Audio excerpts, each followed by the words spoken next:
तो इन दोनों डेटा के आधार पे आपके नजर में अगर सोशियो पॉलिटिकल अगर हम स्टोरी बनाने की बात करेंगे तो आप क्या कहेंगे इसको इसका निचोड़ आप क्या निकालेंगे? पहले तो आशुतोष सर, मुझे लगता है कि अंकित जी ने बहुत बढ़िया और सटीक पॉइंट्स बोले हैं। उनमें से काफी पॉइंट्स तो ओवरलैप कर रहे हैं जो मैं बोलना चाह रहा था, लेकिन एक बेसिक पृष्ठभूमि बांधने के लिए, अभी रिसेंटली एक्सेस माई इंडिया का एक सर्वे हुआ था जिसमें ये बताया गया कि 44% लोग भारत में आज भी टीवी न्यूज से अपनी कंज्यूम कर रहे हैं न्यूज। उसके बाद 23% सोशल मीडिया और 18% यूट्यूब। तो 44 वर्सेस 41 का रेशियो है। अब वो 44% में क्या हो रहा है मुझे बताने की जरूरत नहीं। एक सिंपल रीजन कि ज्यादा अट्रैक्शन राहुल गांधी जी के वीडियोस को सोशल मीडिया पे क्यों मिल रहा है, क्योंकि जो वो 44% है वो तो एक अलग ही राग अलाप रहा है। तो मोदी जी का व्यूअरशिप आप सोशल मीडिया पे जब देखते हैं तो हम ये इग्नोर नहीं कर सकते कि उसमें जो प्लस है टीवी का वो भी एक बहुत बड़ा जुड़ा हुआ है, क्योंकि टीवी तो बस उसी पे उन्हीं पर फोकस कर रहा है। तो ये एंगल हम नहीं इग्नोर कर सकते।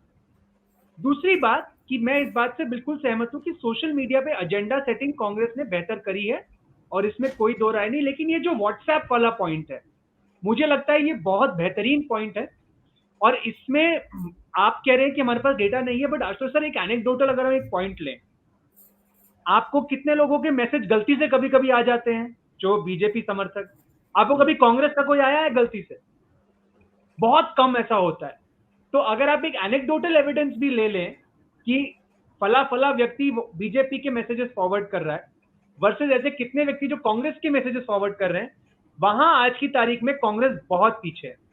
और आप देखिएगा एक बहुत इंटरेस्टिंग चीज,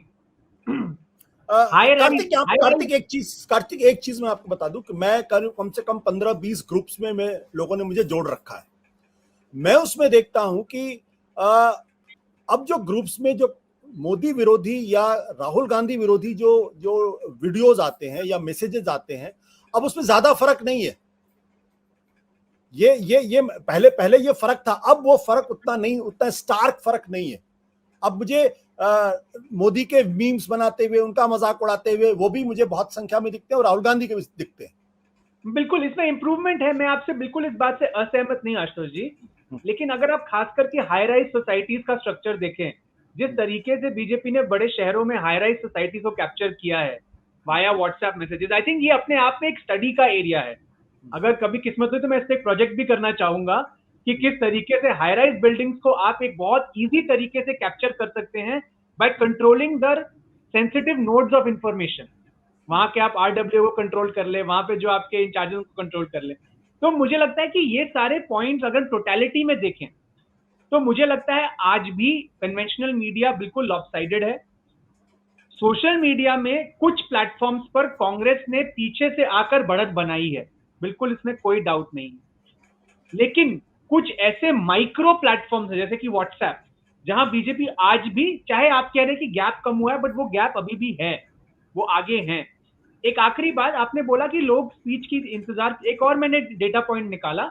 अगर आप गूगल ट्रेंड्स पे जाके देखें कि राहुल गांधी जी को सर्च कौन कर रहा है कहां से, आप एक बहुत इंटरेस्टिंग चीज पाएंगे।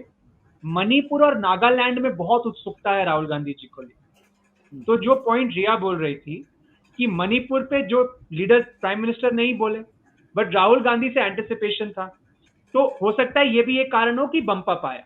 एक आखिरी बात मैं बोलूंगा कि एक्सेस माई इंडिया के उसी सर्वे ने 2 डेटा पॉइंट्स और दिए कि टीवी व्यूअर्स आर मोस्टली 60+, लेकिन सोशल मीडिया और YouTube consumers of news are 18 to 25। एक कारण ये भी हो सकता है कि 18 से 25 जो वर्ग है, 18 से 35 मान लो ब्रॉडली, शायद वहां डिसइंचैंटमेंट जल्दी आ रहा है, क्योंकि जो ओल्डर जनरेशन है उनका एक अलग माइंडसेट है, उनके ओल्ड लिंक्स होंगे बीजेपी से।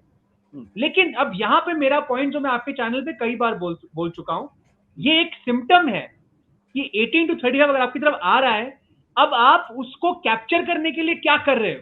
क्या आपकी स्पीचेस और आपके एजेंडा में वो फॉर्मुलेशंस हैं जिनसे वो 18 to 35 जो इस तरफ मूव कर रहे हैं, अभी वो आए नहीं है आपकी तरफ, वो मूव करने की सोच रहे हैं, आपकी तरफ आने की सोच रहे हैं, तो आप उन्हें क्या ऑफर करेंगे? अगर आप उन्हें कुछ अच्छा ऑफर नहीं करेंगे तो या तो वो घर बैठ जाएंगे और या फिर वो जाकर वही करके आएंगे जो वो 19 में करके आए। बिल्कुल। कार्तिकेय शीतल जी के पास जाने के पहले एक सवाल और आपसे, क्या इसमें कोई पॉलिटिकल मैसेजिंग है क्या? Is there any? क्योंकि इट्स ऑल अबाउट पॉलिटिक्स। अगर नरेंद्र मोदी जितना इन्वेस्टमेंट का सोशल मीडिया पे कर रहे हैं, राहुल गांधी पे इन्वेस्टमेंट कर रहे हैं, तो पॉलिटिकल मैसेजिंग क्या है? अगर उनके आर्टिस्ट और जो मैंने डेटा पॉइंट आपको दिया कि भाई जो फॉलोवर्स राहुल गांधी के फॉलोवर्स है और नरेंद्र मोदी के फॉलोवर्स है, 5 गुना का फर्क है, कहीं तो 7 गुने का फर्क है। लेकिन उसके बावजूद भी अगर राहुल गांधी को नरेंद्र मोदी से ज्यादा अगर यूट्यूब पे देखा गया है, तो इसकी पॉलिटिकल मैसेजिंग क्या है? आशुतोष, पॉलिटिकल मैसेजिंग जरूर है, इसमें कोई डाउट नहीं है कि कांग्रेस कैचअप कर रही है। क्वेश्चन है क्या उसकी स्पीड सफिशिएंट है? I am saying what is the political message? Forget about what Congress क्या कर रही है, बीजेपी क्या। I am saying what is the political message?